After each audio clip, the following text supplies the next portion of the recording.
Quand nous entendrons la douce mélodie d'une lyre résonner au loin, dans l'immensité de la nuit, nous saurons qu'il s'agit de la lyre d'Orphée.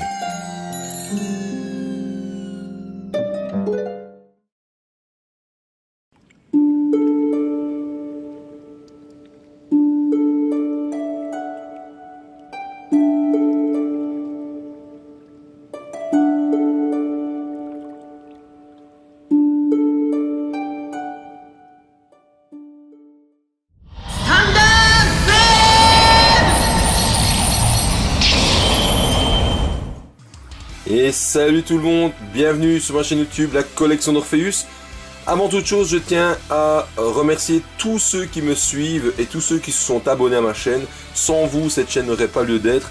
Et franchement, ça me va droit au cœur quand je vois le nombre de gens qui regardent mes vidéos. Et quand je vois le nombre d'abonnés qui augmente petit à petit de semaine en semaine. Franchement, un grand merci à vous. Merci pour vos commentaires qui sont hyper positifs et hyper constructifs. Ça permet de me faire avancer un peu dans le schmilblick et donc d'essayer d'étoffer de manière permanente donc les vidéos. Et prochainement, je pense que je vais essayer de refaire un aspect visuel un peu plus différent. Mais voilà, ça il faut que je trouve le temps de le faire. Mais un grand merci en tout cas à vous parce que ça me motive et sans vous, fatalement, ma chaîne n'aurait pas lieu d'exister. Donc, aujourd'hui, la collection d'Orpheus vous présente une nouvelle review de figurines. Et comme j'avais annoncé dans la review précédente, aujourd'hui on va s'attarder sur un chevalier de bronze en armure V3. Et ici aujourd'hui ce sera le chevalier d'Andromède, donc Shun, que l'on retrouve donc en armure V3 dans l'arc Hades. Voilà. Présentation de la review terminée. Et bien maintenant on va tout de suite passer à la suite des hostilités et on va voir un petit peu le packaging et le contenu et le montage et la pose et le débrief de cette figurine. Voilà, allez, à tout de suite les amis.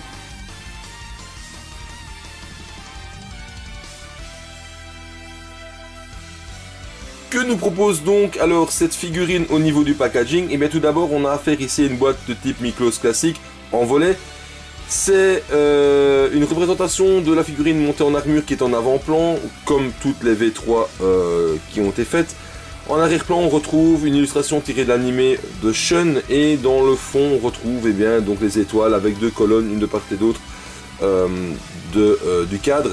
Alors, comme pour la boîte du signe en V3, on a le visage en semi-transparence et je trouve ça un peu dommage parce qu'on voit les étoiles au travers des cheveux de Shun. Cependant, je trouve que cette illustration est quand même moins transparente que celle de Yoga, donc ça ne dénature pas trop, ça va encore, on voit au travers mais ça va. Yoga c'était plus moche je trouve. Donc le fond de la boîte ici, il est gris avec un cadre rosé qui rappelle un peu les couleurs d'Andromède. On retrouve les différentes inscriptions. Bandai en bas à droite, c'est édité par Bandai en 2006. Senseiya avec ici le chapter Inferno d'Hades. Sur les tranches on va retrouver la représentation de Andromède sur la Pandora Box, voilà. Sur le dessus, on retrouve quoi? La Pandora Box. Alors, c'est une version française et je trouve ça vraiment moche, le sticker qu'ils ont été collés dessus. Pourquoi? Parce que déjà, c'est Senseiya, les Chevaliers Zodiac, Shun, le Chevalier d'Andromède, 3ème armure, ouais, je trouve que ça paye pas de mine. Chapitre Hades, les Enfers, ouais, c'est bien beau, mais alors ce qui est terrible, c'est que c'est un sticker dont le gris est différent du gris de la boîte. Je sais pas si vous le voyez bien à la vidéo, mais il est un peu plus jauni, je trouve, et donc c'est pas super beau. Ou en tout cas, s'il n'est pas d'origine de cette couleur là, et si c'est à cause de la lumière qu'il a jauni un petit peu, c'est un peu dommage quand même. Donc voilà, et il y a même un numéro de référence pour la boîte, donc voilà, je trouve pas ça extraordinaire. Heureusement, le sticker c'est bien collé et suit bien les lignes bleues de la Pandora Box, donc ça c'est pas mal.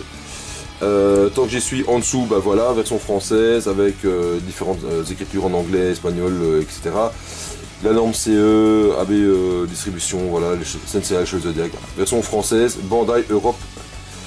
Et attention, interdit de donner ça à des enfants entre 0 et 3 ans. Moralité d'histoire, ne donnez pas ça à vos enfants, c'est pas des jouets, ce sont des pièces de collection. Ensuite, sur la face arrière, on va retrouver quoi? Et bien on va retrouver Shun monté en armure, différentes poses d'attaque avec Shun, vous allez voir il y a différentes chaînes qui sont disponibles à l'intérieur du package. Ce que j'aime assez bien, c'est qu'on retrouve ici donc un fond avec le cosmos et la nébuleuse Andromède, et on retrouve ici également le médaillon d'Hadès en arrière-plan, et je trouve que le visuel il est quand même pas mal. Je trouve ça assez sympa. Je sais pas si vous voyez bien la caméra, on va essayer de voir comme ça, voilà, ici peut-être comme ça avec la lumière. Ici on a l'étoile d'Hadès qui est là, et franchement c'est pas mal du tout. Ensuite on a la représentation du totem monté avec l'armure. J'en ferai une petite aparté pendant le montage, et vous verrez de toute façon la vidéo traditionnelle du totem qui sera en fin de review. Totem qui est vraiment très beau, mais qui a un gros défaut, enfin même deux défauts je trouve à ce niveau là. Voilà, donc ceci termine la présentation de la boîte. Maintenant on va passer au contenu de celle-ci.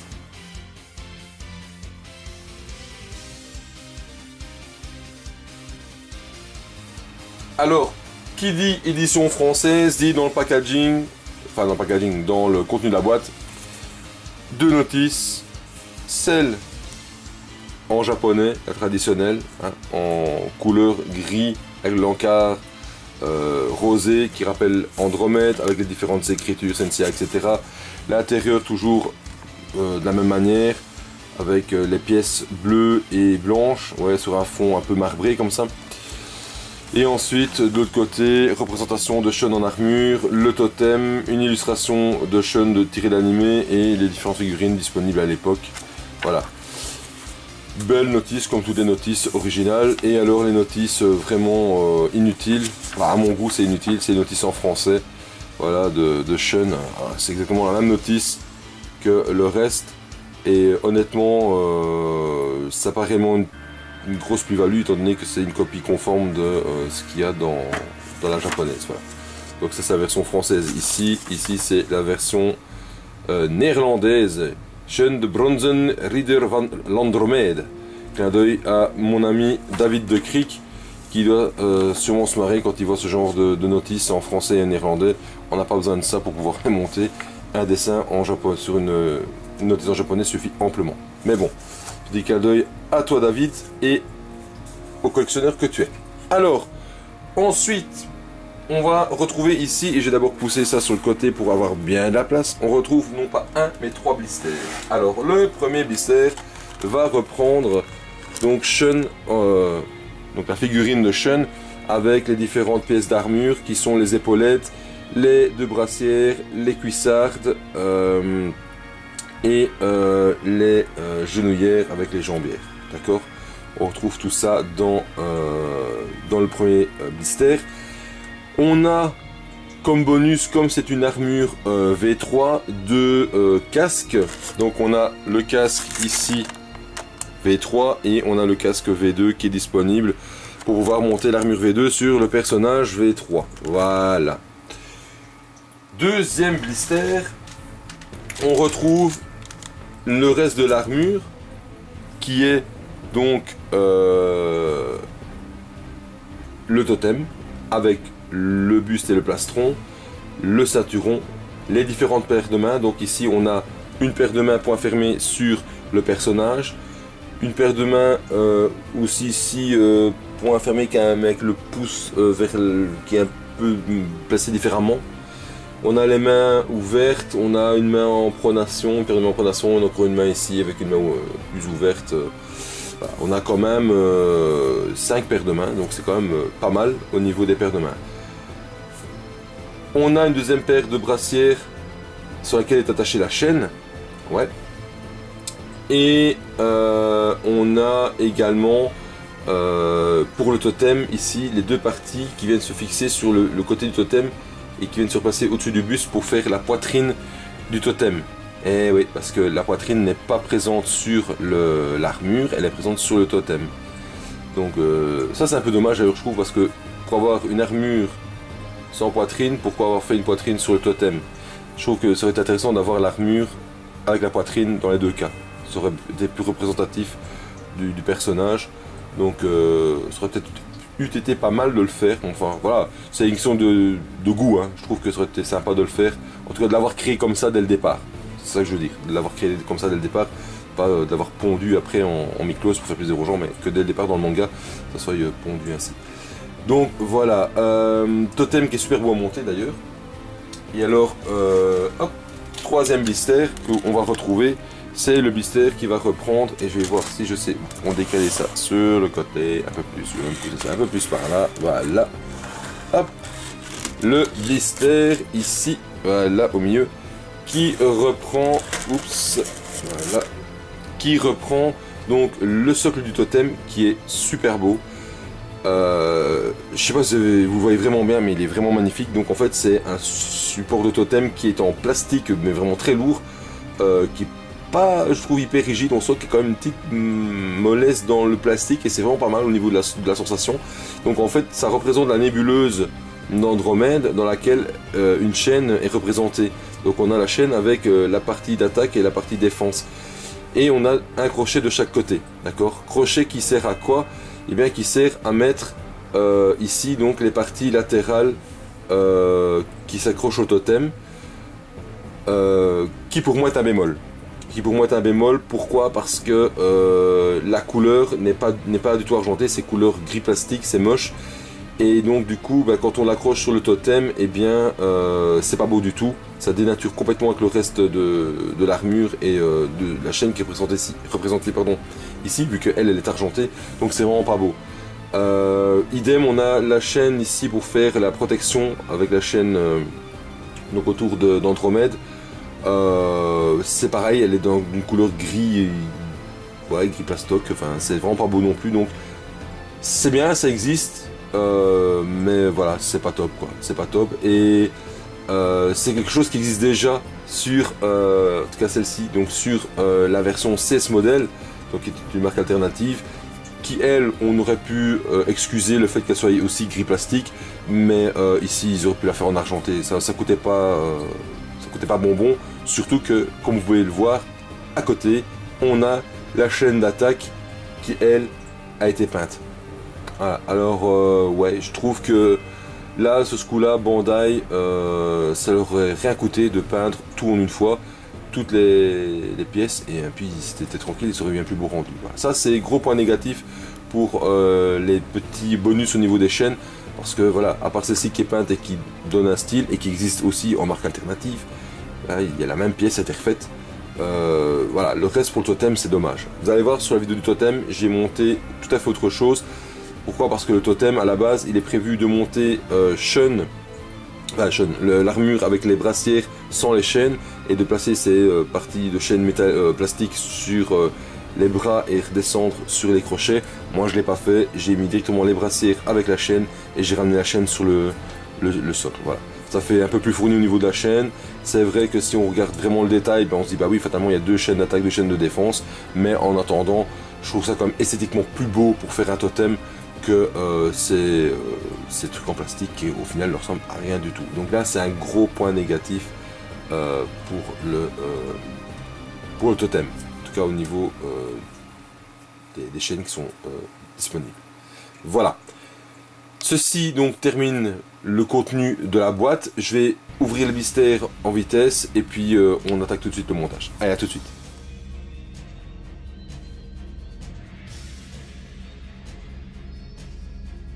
C'est parti pour le montage de cette figurine. Alors, petite chose que je n'ai pas précisé pendant la présentation du contenu de la boîte, c'est que Shun n'a pas réellement de bonus, hein, parce que je ne considère pas les différentes chaînes disponibles comme un bonus. Donc, ce qui aurait été sympa, c'est que Bandai fournisse un deuxième visage, c'est-à-dire le visage possédé et la chevelure d'Hadès, donc la chevelure un peu bordeaux, un lit de vin comme ça. Ça aurait été intéressant parce que ça aurait été quand même pas mal de pouvoir le monter en version armure V3 possédée, comme on peut le voir dans l'animé aux côtés de Seiya face à Radamante. Voilà, ça aurait été un petit bonus sympa, parce qu'en dehors de ça il n'y a pas de bonus dans la boîte si ce n'est le casque V2, mais bon, il est présent dans toutes les V3, donc c'est pas un réel bonus. Alors, au niveau du montage de cette figurine, vous allez voir, c'est assez rapide et efficace, et c'est vrai que c'est quelque chose qui pour moi est un grand plus. Pourquoi? Parce que j'ai monté le totem, et rien qu'en montant le totem j'ai vu tout de suite que d'abord monter le ceinturon, j'ai vu tout de suite que c'était d'une facilité extrême que de monter cette armure d'Andromède. Il n'y a vraiment aucun chipotage. Le totem, à part la partie jambe, sur la base du totem qui est un petit peu délicate à monter. Bah, quand je dis délicate, c'est un grand mot, hein, mais c'est la partie qui m'a pris un peu plus de temps. Pourquoi? Parce qu'il faut vraiment ajuster les jambes pour pouvoir les mettre sur le totem. Voilà, c'est le seul petit truc que j'ai dû un peu chipoter dessus. Sinon, en dehors de ça, vraiment aucun souci à relever pour l'armure d'Andromède. Et ici, voilà, c'est quelque chose qui va être monté, comme vous allez pouvoir le voir, très vite. Voilà, hop, on monte bien. Donc vraiment rien de compliqué pour Sean d'Andromède en armure V3. Alors, chose que je trouve un petit peu dommage, c'est justement cette petite pièce ici qui vient donc sur la partie métallique ici. Donc ça c'est plastique, ça c'est métal. On aurait peut-être pu faire un autre système. C'est pas ce qui est le plus esthétique, je trouve. Et en plus de ça, je trouve que on a déjà vu mieux. On a déjà vu mieux comme jonction. Jonction plastique métal sur une jambière. Je trouve que ici c'est pas ce qu'il y a de mieux. Après voilà, l'armure est vraiment très belle, hein. Quand on voit la couleur de l'armure, elle est juste magnifique. Ouais, ça, de toute façon je peux la monter plus haut. La genouillère est la genouillère par contre je la trouve un petit peu haute par rapport au reste de la jambière. Pourtant la jambière, je sais, est-ce que je sais la monter plus ou pas, je vais voir. Ouais, je peux la monter un peu plus. Voilà. C'est comme pour salut. On peut pousser dessus. Voilà. Hop, même si pour salut, c'est l'inscription. Hop, ici, ouais, c'est pas mal, voilà. Donc que dire cette figurine, bah voilà, ça se monte tout seul, la couleur est belle. Je sais que la couleur de la V1 a été fort critiquée parce que elle tournait un peu sur le côté marron comme ça. Donc je parle de la V1 classique Bandai, hein, je parle pas de la version CS modèle qui elle a vraiment la couleur de l'animé. Voilà, qui est bien au niveau de la couleur, qui est peut-être moins bien pour d'autres choses. Hein, elle a des défauts qui sont là. Donc pour ceux qui voudraient acquérir la V1 en CS modèle, sachez qu'elle n'est pas exempte de défauts, loin de là. Donc ici j'ai ma pièce d'armure qui vient comme ceci, voilà. L'autre j'ai mal mise là. Donc voilà, donc faut vraiment bien faire attention. Il y a vraiment une partie ici qui s'imbrique en dessous de voilà, doit vraiment s'imbriquer en dessous. Et je trouve que c'est pas génial comme système. Voilà, vous voyez bien, hop, comme ceci. Donc il faut que ça s'imbrique bien en dessous. Donc si je retire, vous voyez, il y a une petite patte à l'intérieur, vous voyez. Il faut vraiment bien la venir mettre en dessous et voilà. Hop. Voilà. Sinon, à part ça, armure facile à monter. Ouais. Maintenant, j'ai connu bien mieux comme... voilà. Je trouve que ici, par contre, les cuissards auraient pu remonter un tout petit peu plus, peut-être, pour pas trop gêner les genouillères. J'espère que ça va pas trop gêner, mais on va voir. Après, au niveau équilibre, qu'est-ce que ça donne? Voyons voir. Avec en montant comme ça, voilà, hop. On va essayer de voir un petit peu au niveau de l'équilibre de la figurine. Voilà, ouais, c'est pas mal. Ça tient bien. Alors, je vais la monter ici avec la chaîne de défense d'un côté et je vais prendre la brassière normale de l'autre. Pourquoi? Parce que je vais opter pour, ici pour la pose, le lancer donc de la chaîne d'attaque. Hop, et la chaîne de défense qui est tenue dans l'autre main. Voilà. Et c'est là qu'on se dit, ben oui, si on avait pu avoir un système plus intéressant, enfin plus de visage, ça aurait été plus intéressant pour faire du posing. Ici, c'est un peu problématique. On n'a pas cet avantage-là. Alors hop, j'ai changé directement la chevelure d'Andromède. Hop. Alors la chevelure ici a aussi la particularité, et je vais vous le montrer tout de suite, comme ça ce sera fait. Bon, d'abord, pour commencer, la chevelure elle est vraiment pas facile à mettre dedans, je trouve. On a connu des chevelures plus simples à mettre. Voilà, bon, elle est dedans. Je vous montre le principe donc du du diadème.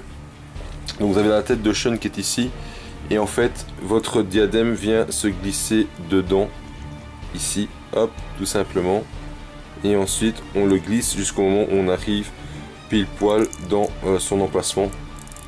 Voilà. Ok. Donc il passe dans la chevelure. Ça c'est pas mal parce que ça permet quand même d'avoir un peu d'esthétique. Hein, on a une mèche de cheveux qui repasse sur le diadème, enfin sur le cerceau du diadème, c'est vraiment pas mal. Alors, chose aussi qui est un gros plus sur cette figurine par rapport à la V3 du signe, qui je trouve est mal conçue. Hein. Si vous n'avez pas encore été voir ma review, je vous invite à aller voir la petite annotation ici en haut à droite qui vous renverra sur la review du signe. Moi je trouve vraiment que le signe il a été bâclé au niveau de la fabrication de l'armure. Pourquoi? Je vais vous montrer.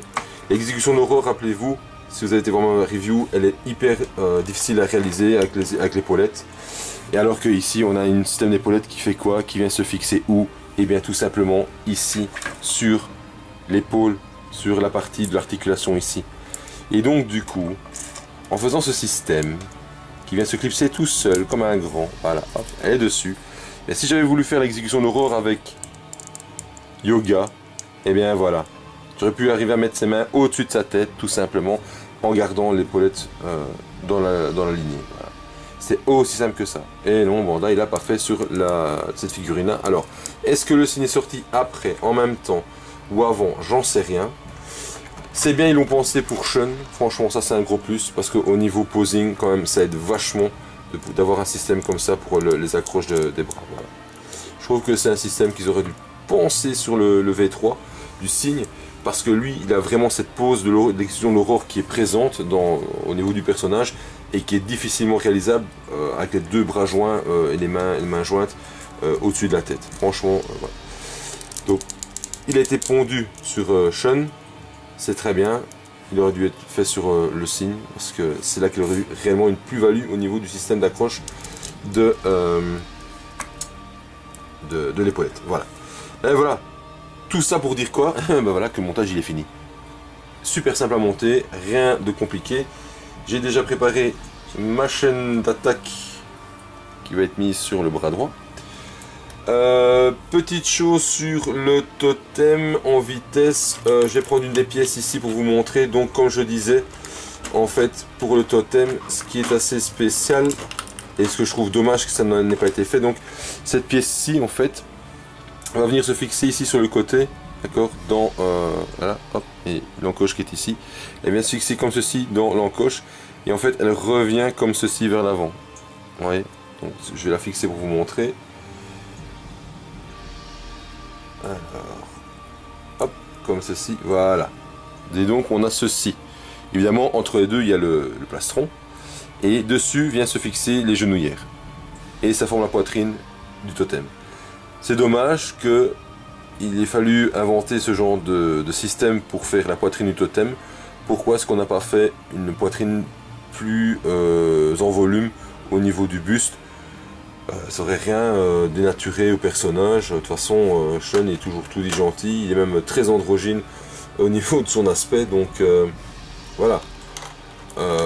Après voilà, Andromède c'est un personnage qu'on aime ou qu'on n'aime pas, ouais, hein, qui pleure beaucoup, qui ramasse souvent, qui est toujours sauvé par son frère, mais qui est malgré tout mis un peu en avant je trouve, et ça c'est bien dans la saga Hades parce qu'il est quand même la réincarnation, enfin le corps. Il est le réceptacle, on va dire ça comme ça, le réceptacle d'Hadès pour sa réincarnation sur Terre. Et voilà, je trouve que le personnage est quand même correctement exploité à ce niveau-là. Pas autant que les Alone dans le Lost Canvas, hein, qui lui aussi fait office de réceptacle pour Hades. Mais voilà, je trouve qu'il a quand même été mis un petit peu en avant au niveau de l'histoire et au niveau des personnages grâce à cet aspect donc de réceptacle, et c'est pas trop mal. Voilà. Là-dessus, je range mes blisters et on fait le débrief de la figurine. A tout de suite les amis.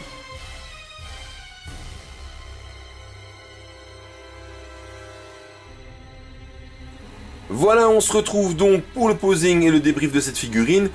Alors, au niveau de l'armure, j'ai déjà fait un petit peu le tour du propriétaire pendant le montage, donc elle est magnifique, facile à monter.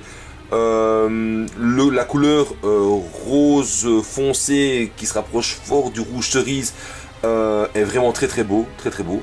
La chaîne, la qualité de la chaîne en métal ici est vraiment très très bien.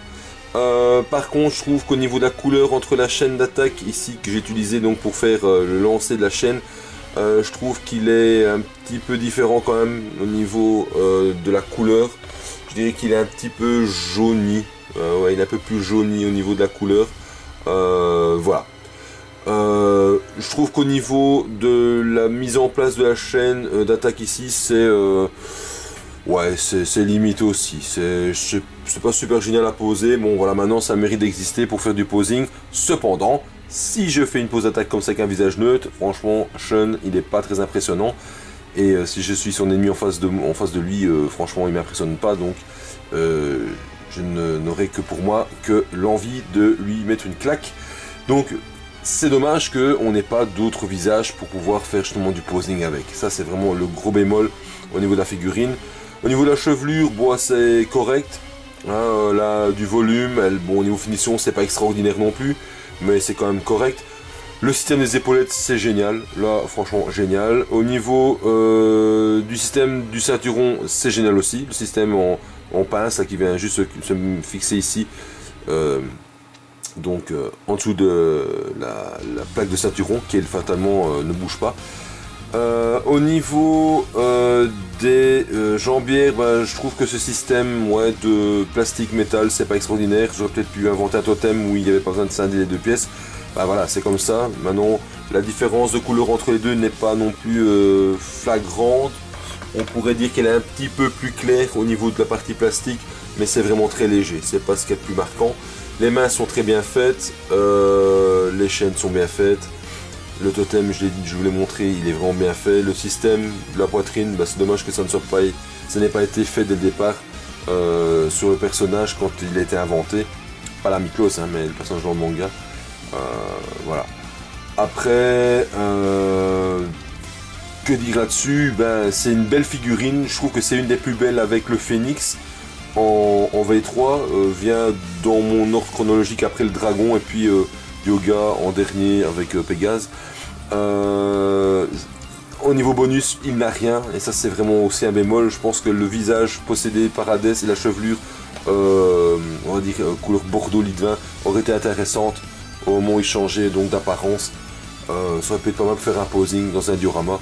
Bon, ça n'existe pas. Maintenant, je sais bien qu'il y a des grands customers qui se font un plaisir de choper un visage, de refaire le visage, et de choper une chevelure et de refaire la chevelure. Et ça c'est franchement, je dis respect à ceux qui le font parce que c'est génial. Hein. J'ai eu l'occasion d'en voir une, je ne sais plus où là. Je sais plus si c'était sur YouTube ou sur un réseau social. Enfin bref, pour les customers, c'est pas mal. Donc voilà, ça a créé, ça à faire pour dire d'avoir un bonus en plus. Voilà, sinon donc c'est une figurine d'occasion qui est en très très bon état, qui a pas vieilli du tout. Alors parfois j'ai un tout petit éclat de peinture, je pense sur une des genouillères sur le bas, mais c'est vraiment pas visible du tout, donc c'est vraiment pas mal. Voilà, bémol, donc je disais pas de visage pas de visage supplémentaire pour faire du posing. Pas de bonus vraiment majeur en plus, donc comme un deuxième visage possédé avec la chevelure qui a changé de couleur, qui a viré vers le bordeaux litvin. Et également pas de visage supplémentaire encore en plus. Et aussi gros bémol, c'est la couleur des chaînes qui vont sur le totem qui sont juste moches. C'est du plastique tout pourri, donc voilà.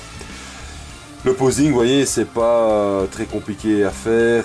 Elle est bien équilibrée, donc ça c'est un gros avantage. Maintenant, après, voilà, pose attaque comme ceci, ouais, c'est bien, mais voilà, avec le visage neutre, ça donne pas un grand charisme au personnage.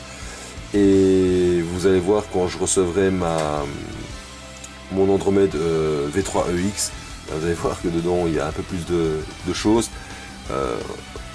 qui permettent pour les collectionneurs de faire plus de posing. Voilà. Je pense avoir fait le tour du propriétaire, je pense que j'ai tout dit. J'espère que cette review, comme les autres, vous aura fait découvrir un nouveau personnage de la série des Miklos classiques. Et donc prochaine review, je ne sais pas encore, soit un V3, soit un bronze mineur, soit peut-être bien mon yoga en V2 EX, je ne sais pas encore, je verrai bien ce que je ferai. J'ai encore des marinas à vous présenter, donc la prochaine sera peut-être autre chose que du bronze, je pense. Je pense que je vais partir sur Io de Silla ou Bio d'Hippocampe, je pense. Voilà. Là-dessus, je vous laisse. Je vous dis à très bientôt pour une prochaine review. Et n'oubliez pas de liker, de partager, de mettre un pouce bleu si vous aimez, un pouce rouge si vous n'aimez pas, de laisser des commentaires, de vous abonner à ma chaîne si ce n'est pas fait, d'en parler autour de vous si jamais il y a des gens qui ne connaissent pas ma chaîne. Voilà. Grâce à vous, je vous remercie encore là-dessus, grâce à vous qui me suivez, à vous qui vous êtes abonnés à ma chaîne, et bien ça permet de faire vivre ma chaîne. Quand je dis vivre, par l'audience, hein, pas par la monétisation, parce que ma chaîne n'est pas monétisée, mais ça me permet, voilà, de la faire vivre au travers de vos commentaires et de vos pouces bleus, vos pouces rouges. Et le partage, c'est la priorité de cette chaîne.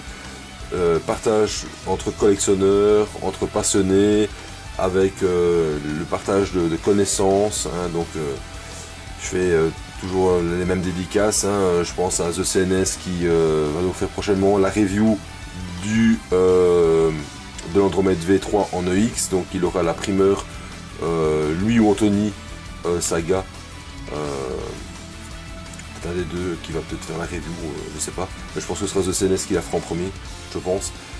Donc il vous fera la primeur de vous la présenter, donc la V3 EX de chez Great Toys. Moi je la présenterai bien plus tard, quand les semaines et les mois seront passés, parce que voilà, le but c'est pas non plus de faire du doublon sur des courtes périodes. Ensuite, je fais clin d'œil donc à Anthony Saga, à Angelo Rain, à Sid de Mizar, à David De Creek, j'en passe et des meilleurs. Il y en a plein qui se reconnaîtront, même si je ne cite pas tous. Il y a Jiminy, de mémoire si je ne me trompe pas dans son nom. Enfin, voilà, il y en a pas mal que je regarde. Et voilà, que je trouve super intéressant au niveau de ce qu'ils font. Voilà. Et j'ai entre autres aussi hâte de voir les futures reviews aussi de Anthony Saga au niveau de ses dioramas, parce qu'il avait fait un diorama avec le taureau, c'était vraiment bien. J'ai hâte de voir la suite aussi là-dessus. Donc mon petit gars, je vais mettre en prévision de faire quelque chose là-dessus. C'est grande hâte que j'attends de voir ça.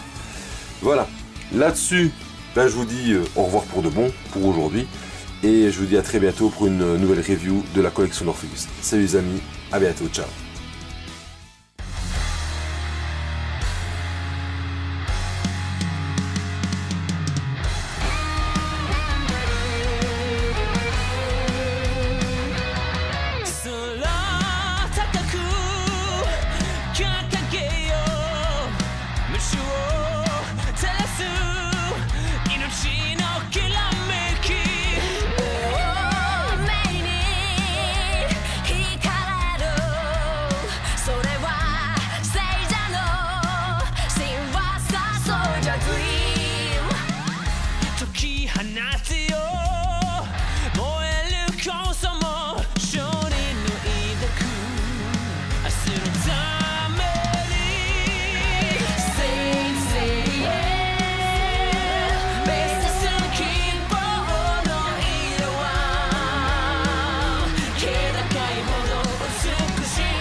Quand nous entendrons la douce mélodie d'une lyre résonner au loin, dans l'immensité de la nuit, nous saurons qu'il s'agit de la lyre d'Orphée.